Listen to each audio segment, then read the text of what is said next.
My name is Kate Carmody. I'm an organic farmer here in North Kerry.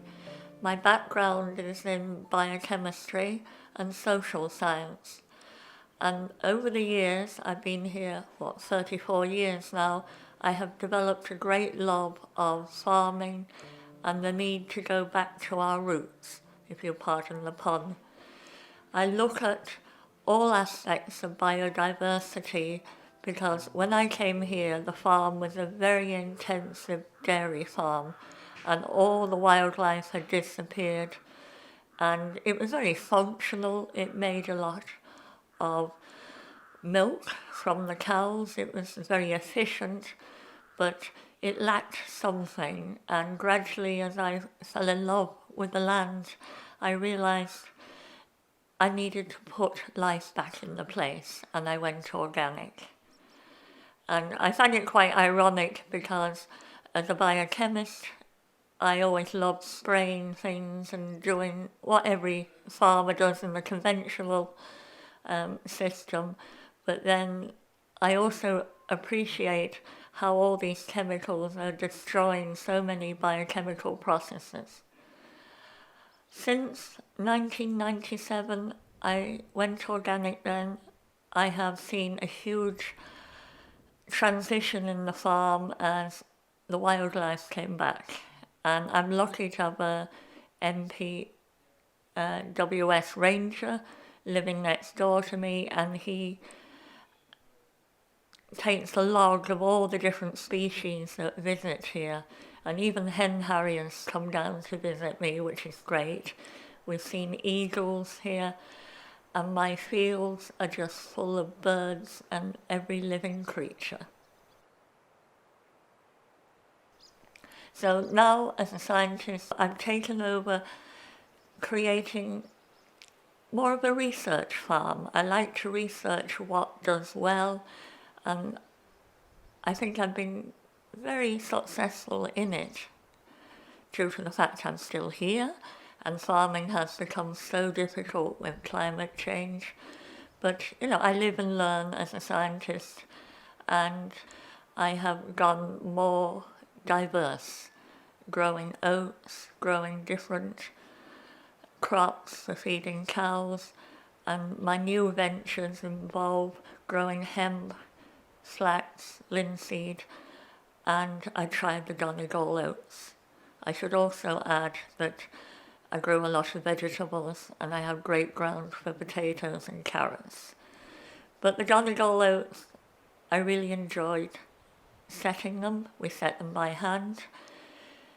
Due to the drought, and this is climate change again, we went from farming a mud bath here to it setting like concrete in a space of 6 weeks. The Donegal oats, like my hemp, did not like that.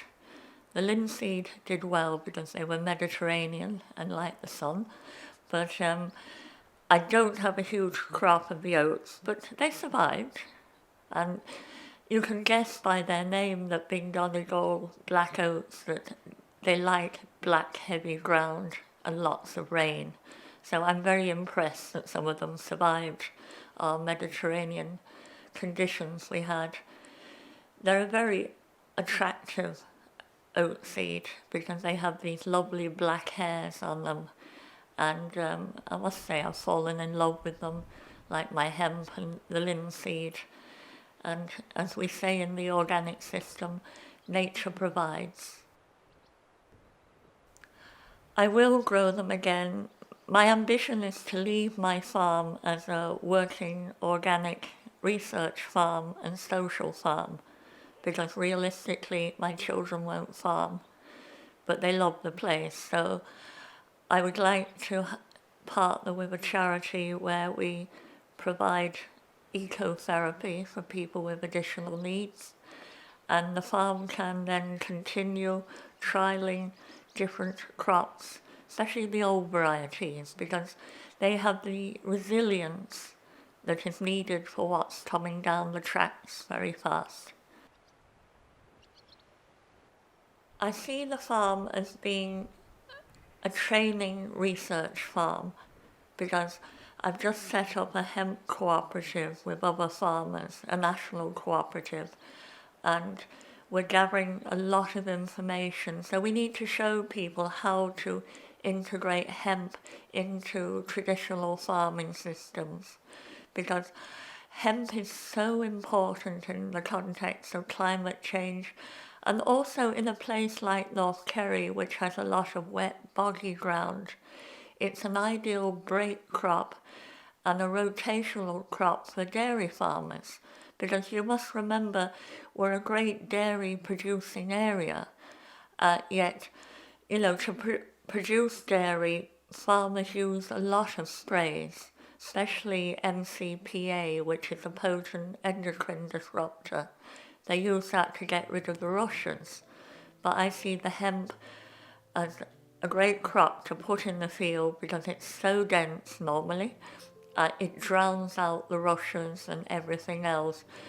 And MCPA will be banned within another couple of years. And there's no doubt about that.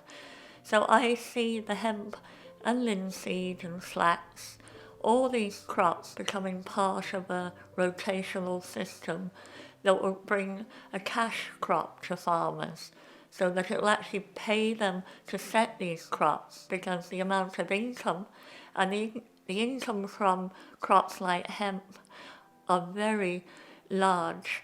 We're, finalising the value of that at the moment, but it will more than pay farmers to plough their land, put in the hemp, it grows for 120 days, they'll harvest it, and then put the land back into a grass clover sward, I hope, and it will make dairy farming a lot more sustainable.